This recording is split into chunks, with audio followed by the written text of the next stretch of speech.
что нужно в льду, не вкладывая много денег. Для этого мы используем буржуйку Мрия 15. Экономя деньги заказчика, мы используем старый дымоход открытого камина.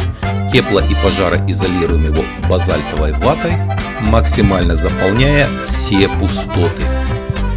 19 градусов это старт. Прогреваем горелкой дымоход, убираем воздушную пробку и производим собственно распал.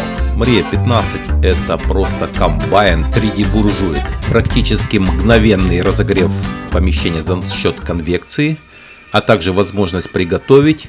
И в принципе можете сами убедиться. Вот 5 минут и уже какой результат.